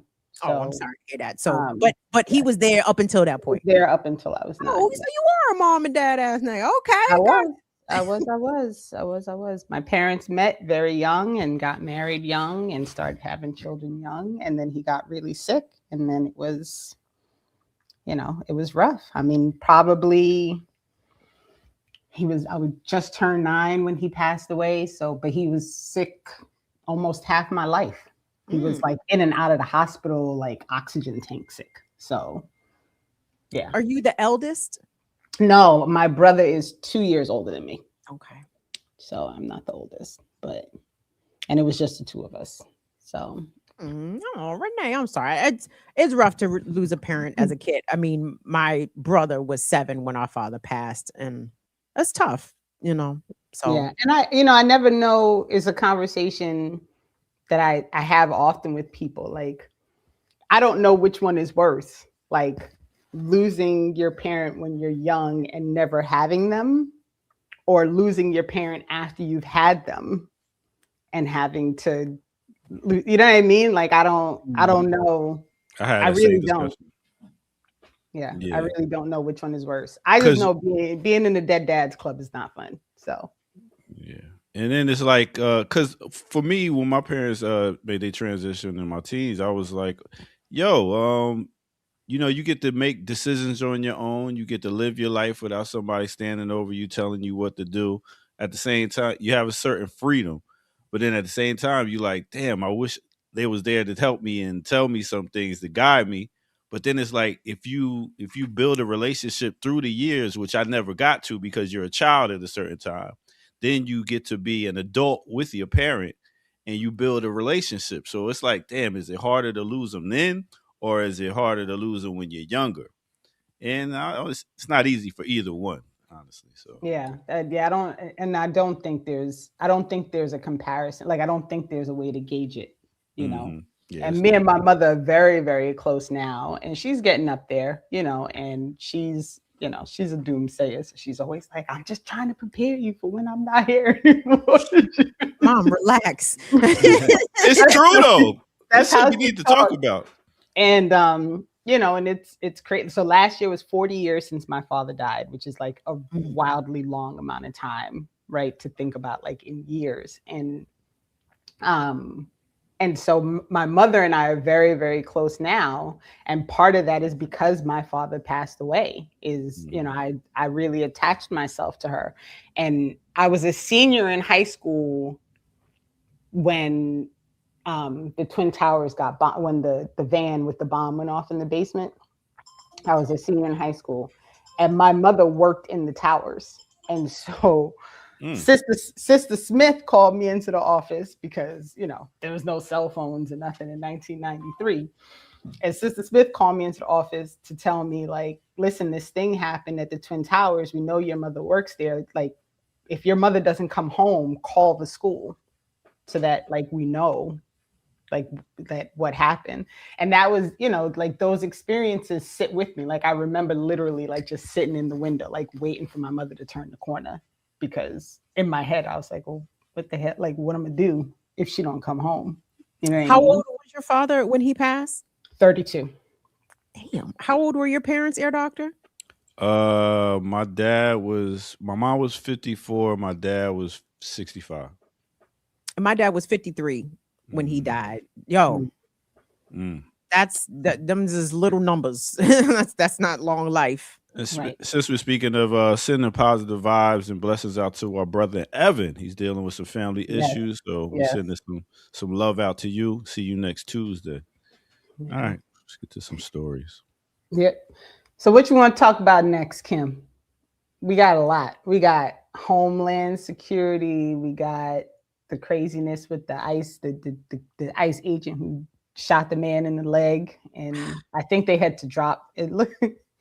It looks like they had to drop the charges. Let's talk about it. Yeah, that story is interesting because if I'm not mistaken, these particular deputized Proud Boys, aka ICE agents, I don't know if they are being charged or investigated for lying about this shooting incident that fortunately did not result in a fatality, but a person was shot through a door after ICE agents were coming to kidnap them, and it was recounted back to the public by Homeland Security Secretary Kristi Noem that these individuals were attacking ICE agents with shovels, and they were trying to swing shovels and shit at them.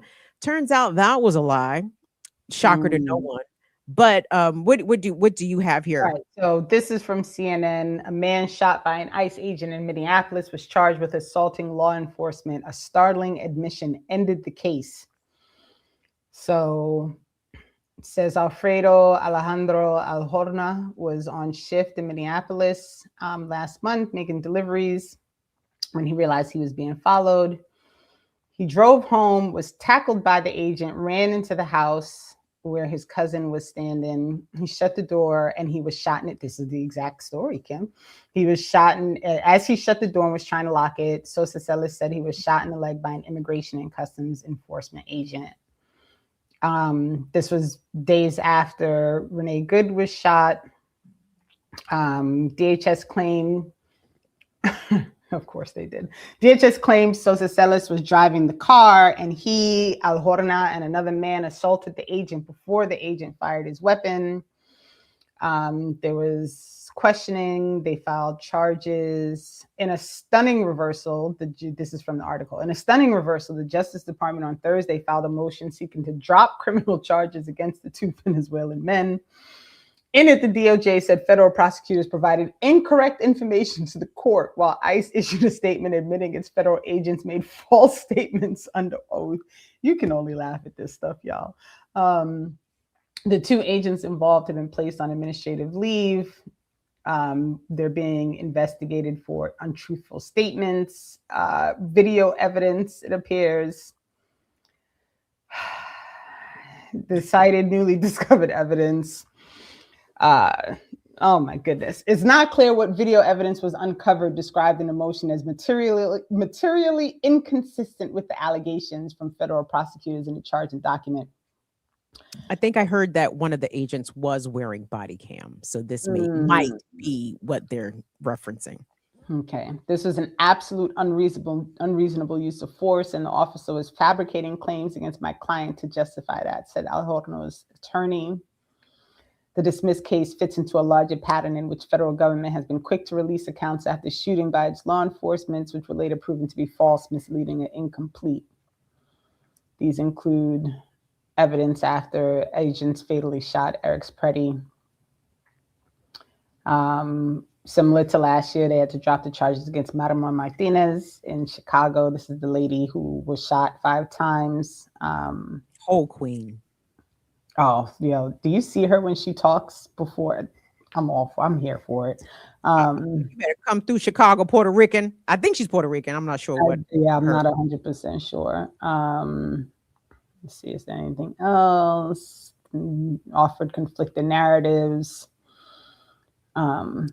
They claimed that they were targeting Sosa Celis in a traffic stop, not Alhorno. So they even in their statement tried to say that they were chasing the person they shot, and that was the person who was in the house. Solstice Ellis allegedly began to resist and violently assault one of the officers, and the two were in a struggle on the ground, then got loose and began striking the officer with a shovel or broom, at which point the officer fired a defensive shot, DHS said. Then Through the two door. people came out of a nearby apartment and attacked the officer. Right. Kristi Noem described the men's actions as an attempted murder of federal law enforcement. I mean, this is the same old. This is par for the course, right? Like, this is the propaganda script, right? I mean, even remove ICE from it for a second. When there is a officer involved shooting, you know, from your local PD killing an unarmed member of the public, the spin, or rather the lies, can't even call it spin because you're not spinning anything when you're just outright telling blatant falsehood about what the shot person was doing to justify them being shot. And this keeps happening, right? What I find interesting about this Department of Justice, I mean, again, I can't even, you know, Trump is the latest, most egregious example, but the latest of a long line of exactly this type of fuckery. Right. And there's been a number of cases in which people have been prosecuted for either allegedly attacking Homeland Security or ICE agents and or threatening them. And they keep losing in court, right? And I know that obviously the point is not to, I mean, I don't know, Renee. I mean, I guess if I'm the government and I want to quell dissent, you know what I'm saying, and make up charges on people, I guess I want them in jail. But if my lawyers are coming to court, my prosecutors are coming to court unprepared, and I'm putting on witnesses who are agents who are lying under oath, you know, how bad do I want these people in jail if I'm not even willing to fake a quality case against them? This is just chill speech. Right. But it's not even speech. These people, I guess they want to chill their existence. I'm not even sure. The whole thing is so, and there's a part of me that's still trying to figure out, like, what is really happening as all of these things are playing out. Like, what's the true end goal? And right now I've just been following the money, right? So the end goal, in my opinion, is more opportunities to build money and profit for all of these corporations that build detention centers, build processing centers, like fly people to, you know, like they've been flying Palestinians to Israel as part of the deportation process. Like, these are things that are happening, and in the end, people are making money, right? So they have this goal of having 100,000 beds. They want 100,000 beds because the detention of people in those 100,000 beds is profitable for the people who are detaining them. And so all of these processes that are in place, it's all part of this capitalist system. And so, you know, like, that's the part of it that I keep trying to make sense of, right? Like, now they're trying to buy warehouses. You know, there's an article that got released by Leva News, and they're tracking these real estate corporations that are making money, and the real estate agents that are making money off of these sales of these buildings, so that they can turn them into, you know, detention centers and processing centers. You know, it's all about money. And so when people understand that this is all about money, all they did was shift the focus from one group of people to another group of people so that they could make money, right? Like, people were pushing back about prisons and all these things. And so this little tiny bit of work that was happening around, like, fighting cop cities, and people starting to pay attention to the amount of places that were expanding, you know, their police training facilities and all these things. All right, well, we'll just add something new. Like, we'll let y'all focus on that. And in the meanwhile, we're going to start building these things, and we'll attack a new set of people. And it'll take y'all a while to notice that we're doing this.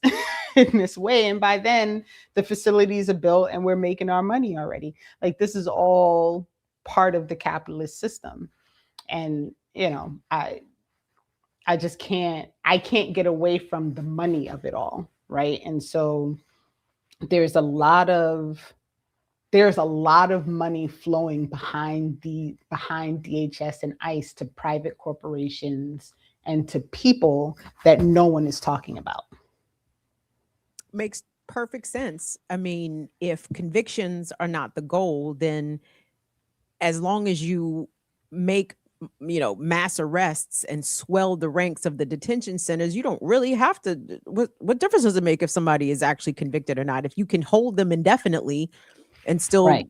Heel Group and Core Civic can still get a check from all the heads in detention being denied their Fifth Amendment due process and you know, constitutional rights, then, you know, winning, I suppose, is not the goal. So yeah, you're 100% right about that. It is about the money. And speaking of the money, the federal government is in a partial shutdown with Homeland Security funding being suspended. It's not just Homeland Security, it's the Coast Guard, it's TSA.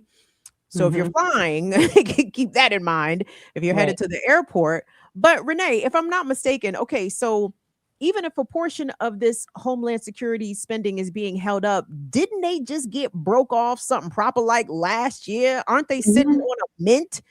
Like, they are. And that's to tell you how much. So it in part shows how when these ghouls realize how much money they can make off of something, this is what happens, right? Like, they started out with one bill, they put all that money in, right? And then now, like, well, let's just get a little more if we can get a little more. So it's interesting you brought this up, and Erica actually had an article in there. This is from Al Jazeera. U.S. Homeland Security Department's funding negotiations stall.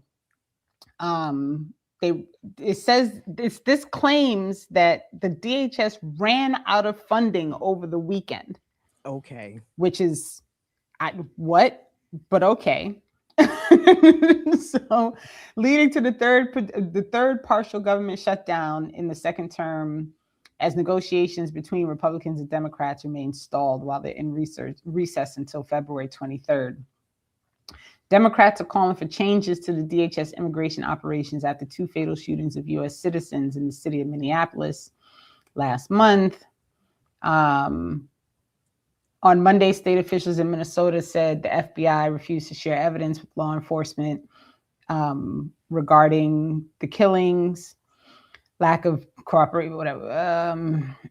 DHS entered a shutdown on Saturday, but will continue operations deemed essential. I don't know what that means. Cuts affect agencies under DHS, including Transport Security, TSA, as you said, FEMA, Customs and Border Patrol, which is the Border Patrol, ICE, U.S. Coast Guard. 2,900 of the TSA's 64,000 employees have been furloughed. The remaining will remain on duty, but will work without pay until DHS is funded. Earlier this month, Democrats and Republicans enlisted 10 demands to rein in immigrant enforcement. In a letter authored by House of Representatives minority craphead Hakeem Jeffries, the politicians called for increased oversight of DHS, called for them not to enter private property. I'm sure it's a very sternly worded letter. I'm sure. Require verification that someone is not a U.S. citizen before placing them in immigration detention. Call to mandate that officers do not wear masks, have visible identification, and wear clear uniforms. So we're going to invest money in uniforms. Cool. I mean, it's just funny to me that, you know, Hakeem Jeffries and the Democrats are demanding for things that are already on the books. Like, doesn't this already exist? Don't officers have to identify themselves? Aren't they not supposed to be detaining U.S. citizens if it's an ICE operation? Like, what? Okay, I'm sorry, I didn't mean to interrupt. No, you good. seeking to prohibit immigration enforcement near courts, medical facilities, house of worship, schools, polling places, increase coordination with state and local and state agencies.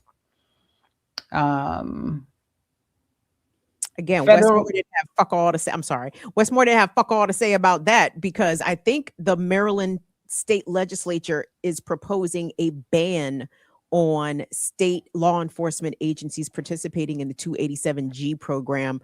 Chat, correct me if I have that correct that information right or wrong. I'm pretty sure that's what I heard. But you think Wes Moore is going to agree to that, Renee? So this is from the strongly worded letter. We ready? All right. Federal immigration agents cannot continue to cause chaos in our cities while using taxpayer money that should be used to make life more affordable for working families, Jeffrey said in the letter. The American people rightfully expect their elected officials to take action to rein in ICE and to ensure no more lives are lost. It is critical that we come together to impose common sense reforms and accountability measures that the American people are demanding. I cannot.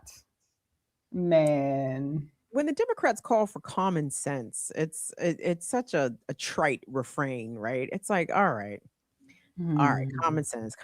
Do y'all niggas have common sense? No, the fuck you don't. And again, the Democrats at the congressional level, at the local level, with the exception of Brandon Johnson, I will say, to the extent that his executive order out of Chicago is going to do anything, I don't know. But at least he put pen to paper and said he was going to do something. So, all right, cool. But at the same time, how is any of what the Democrats are proposing that ICE do to reform itself, how is any of it enforceable? In the state of California. Not only that. None of that has stopped a police officer, law enforcement, local from shooting someone, right? Or doing it like anything. So all of these reforms that they want to put in place is essentially to do the same thing to ICE that law enforcement is already, quote unquote, required to do. And none of that has actually protected people in any scenario, in any way, shape, or form. And so these are just like these wild, well, if they're not wearing masks and if they wear the same uniform and if they have identification, like this will make things better. Better for who? For the people they chasing in the street? Like who doesn't make things better for? I watched a reel of children running from their school building yelling ICE is here. Like what like find that video because that was in New Jersey. That was in Lindenwold, I think. Yeah. So I'm like, so what part of that is improved if they have on the same uniform and they're not wearing a mask and they have on an ID badge? Like nothing, right?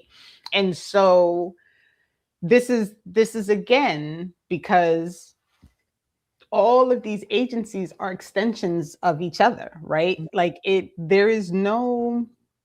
we live in a place where the people we have been consistently sold to as law enforcement, as protect and serve, as all of these things, they have never played that role. And they are never going to play that role. And the idea that you can somehow reform any of these state-sponsored terrorists to making it better, like that's not an option. It's just not a thing. It's never going to be that thing, period.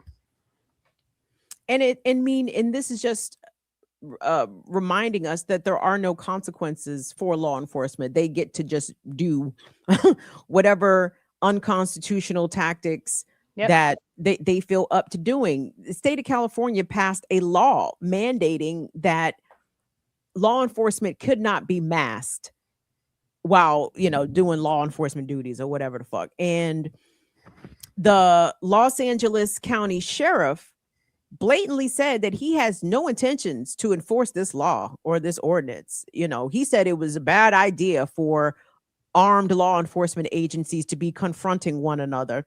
So it would be in the best interest to not make or enforce ICE agents or Border Patrol the mask or not wearing a mask law that is now passed. So if you pass these things, or if Democrats even get what they want if Republicans say, okay, well, sure, we'll do all that.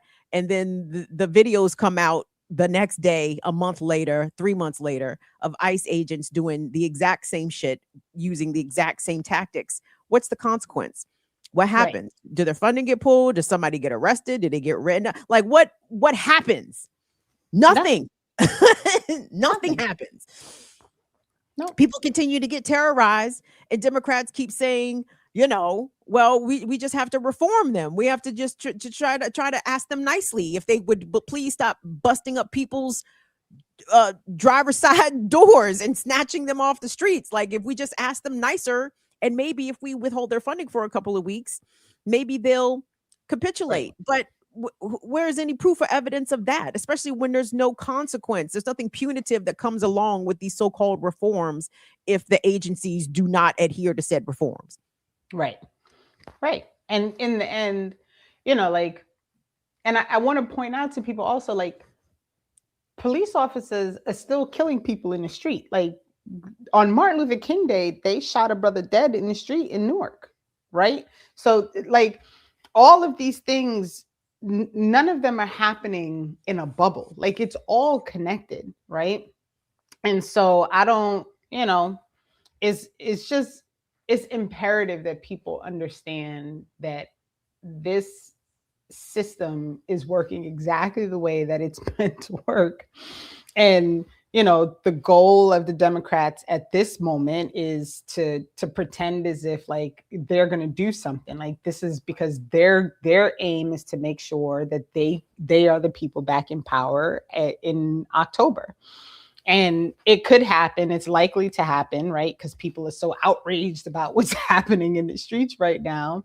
And things will just go back to being a nicer level of oppression, you know? And so we'll just, cool. Hey, cool.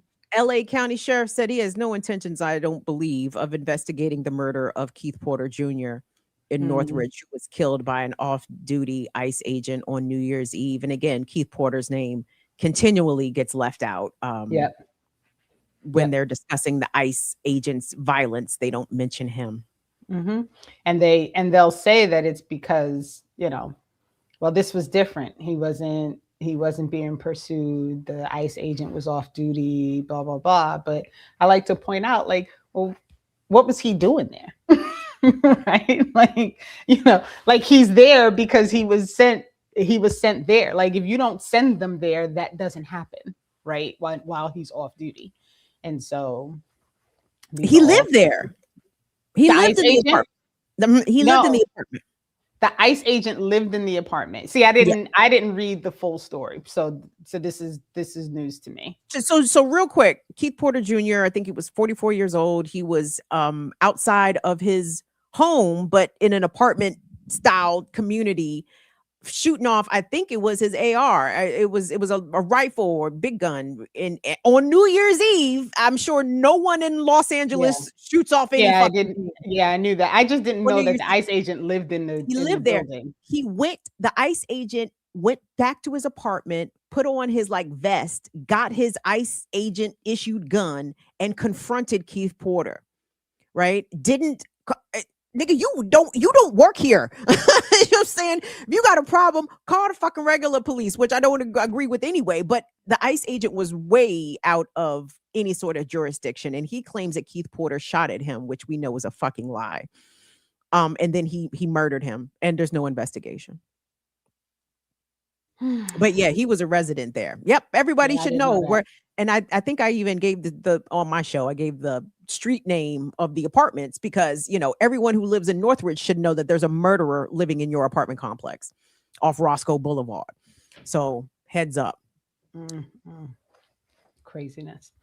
We got time for another story. I saw this headline and just thought this was interesting. So we've got. Hey, remixers, you like us? Kinda? Okay, well, like the video. We appreciate it. Subscribe to the channel. It's Black Liberation Media. Tuesday Remix Morning Show. Woo! Two lady lions. We like Penn State out here. What is a knit lion? Anybody know? Anyway, regardless. The Penn State knit lions. Nigga, what is a knit lion? I have never heard of such thing except for as the Penn State mascot, a knit. Anyway, it's Renee, it's Kim, it's Air Doctor, it's y'all. Remixes in the chat. Appreciate you all so much. Channeling Kamal K. Franklin here. Please send us money at blkliberationmedia.org. Thank you so much for in the super chats. So this is an interesting. So Texas jury rules: mom lawyer must pay millions to teenager they accused of racial bullying. A 2021 viral snapshot video showed a Plano boy allegedly bullied into drinking urine. Jury, listen, it gets worse. A jury just awarded $3.2 million to one of the teens accused of making him drink it. What? The jury found Sumner Smith and attorney Kim Cole intentionally inflicted emotional distress and publicized the private information of Asher Van, now 19, whom they accused of forcing Smith's son to drink a cup of urine at a birthday sleepover in Plano in February of 2021. Is this a white child? Yep. Asher? Mm-hmm. I figured as much. Mm-hmm. Mm-hmm. Why are white children? Wait, Renee, why? Why? You want to make somebody drink urine? I knew it was a white. That's white. That's Euro activity all fucking day. You motherfuckers, not y'all in the chat, but the other ones, y'all cousins is weirdos. Sorry. Yeah, this is crazy.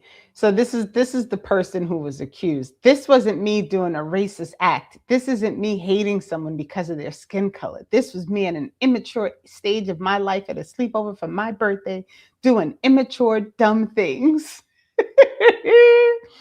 He said the public outrage turned his life upside down. Things are getting better, he said, but I don't feel like I am who I should have been at this age because of that. Wow. Well, you know, Renee, we have to afford young men the opportunity to learn and grow. It doesn't matter how much trauma or harm they inflict. They are learning and growing. They have to learn and grow. You know, how could he know that drinking urine? He was just a boy. How was he supposed to know? How could he even know? But now he gets 3.25 million from the attorneys representing the victim. Is that what I understand? Yeah. Lord, this is crazy stuff, y'all. Like, let me tell you something. And let me just explain something to you as a parent.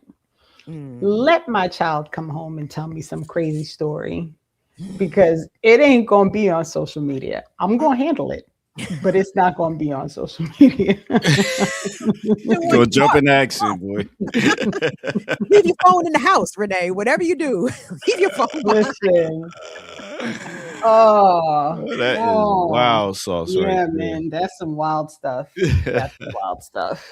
The shit that white children have been allowed to get away with over the years, over the generations, over the centuries, even today, like the shit is crazy. And you wonder why white men are the way they are right now. They are coddled in their terrorism, right?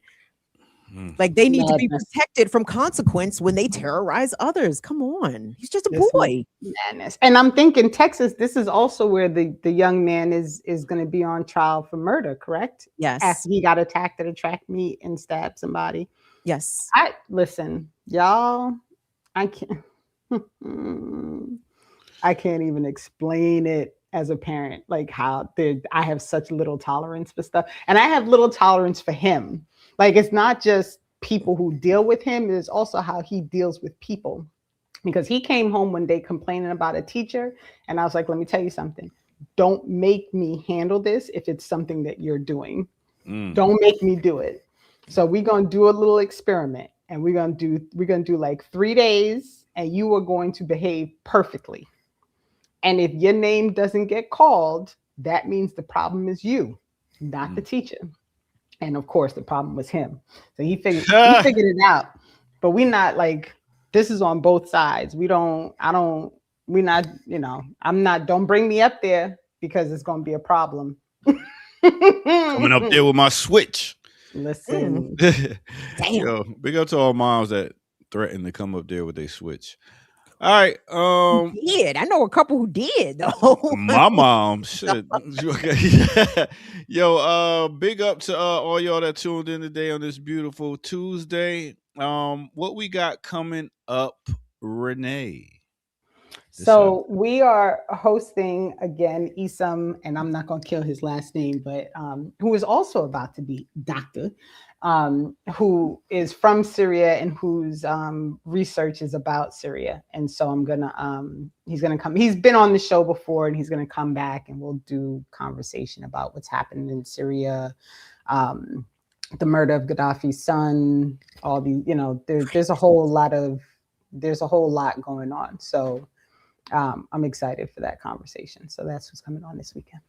Yo, that's how we need to be carrying beefs. I mean, I don't know all the particulars of Gaddafi's son being killed, but 11 years after his father was deposed, that's what I'm saying. That's how long we need to carry beefs over here.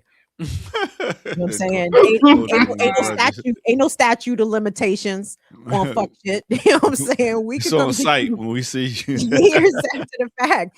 Listen, I'm telling you, if us on the outside of society had as clear a sense of justice defined as they do on the inside, like when it comes to dealing with sex abusers and the like, they get dealt with on the outside. It's like, well, how come we don't have that energy on the inside? I mean, like, we need to let everybody out of jail and let them come out here and handle all the sex predators, because they seem to really know they got a handle on the situation, and we on the outside do not have a handle on the situation. So I say we need to set the captives free. All right. What else you got coming up, Kim? I'm coming up with you, Ear Doctor, on Thursday for classical breakdown. Yes, the barges. What we'll be talking about all the way back from the older brothers to the younger brothers. We're gonna go from Switch to Chico and everything in between. You know what I'm saying? Chico. Yeah, that's gonna be dope. What about Burn It Down show? Anything? My show's on hiatus for a month. I have my show on hiatus. Oh, okay. So you get rebooting. Yeah. Okay, sure. Yeah, that's the word. That sounds good. Rebooting. That sounds great. Yes. But I hang out with y'all on the Remix Morning Show. Tuesdays. There we go. Yeah, and Thursdays. Yeah. I forgot what I was coming up, Ear Doctor. I'll be back at my coffee spot this Friday once again for lunch break beats and blends. And I have some Black History Month events coming up. I think I'm gonna do a pop-up Sundays sometime this week. It might even That'd be cool. It's been a while. Since you popped up. Yes, it has. I've been dealing with things here and there. So just had Did you get your truck back? No, not yet. Lord have mercy. I'm trying to tell him he needs to sue. He needs to go get his I talked to a lawyer, and they was just like, man, dog, you don't need a lawyer to I know. He told me about the magistrate court and all that. He's just like, with the guy being out of business, it's gonna be a lot of bullshit. So I mean, sometimes you just chalk stuff up as an L, and you keep it moving. No, and listen, it might be an L, but nigga, this person's gonna have a judgment against their name. You understand? Like, you may not get the money, but he ain't gonna get no money until you get your money. I mean, I wouldn't let that ride, dog, because the small claim stuff is not hard. You know what I'm saying, dog? I was dusting niggas up in small claims court. You understand? So if I can do it, you can do it. I mean, so of course I could do it if you could do it. But anyway, we're going to talk about a lawyer. I talked to the lawyer about small claims. No, nigga, go in there and file the shit. What are you talking about? Go get your money. We'll see. But yeah, so I'll be doing the Sundays probably. I might even do it today. I got a little time today. But yeah, that's what it is. We'll be back here tomorrow with Women's Wednesday, right here on the Remix Morning Show. So make sure y'all tell a friend it is on again. And we about to be out this bitch. I am the Ear Doctor. That's Renee Johnson. That's Burn It Down, Kim Brown. And yeah, we out of here. So we're going to leave y'all on this note. Peace out. I am somebody. I may be poor, but I am somebody. I may be on welfare, but I am somebody. I may may be unskilled, but I am somebody. I am black, beautiful, proud. I must be respected. I must be protected. What time is it? When we stand together, what time is it? When we say no more yesterday, what time is it? Black Liberation Media is a collective of Black and African organizers, journalists, academics, and media personalities serving Black and African masses seeking to further grow in their understanding of themselves, their histories, and the African world through entertainment and news. Please continue to like, subscribe, and donate to the channel so we can further serve you and liberate our people. You can also go to blkliberationmedia.org, get some merchandise, and also become a Patreon member and a member from the YouTube. Please do what you can, share, and show your love as we will show ours for you. Black Liberation Media.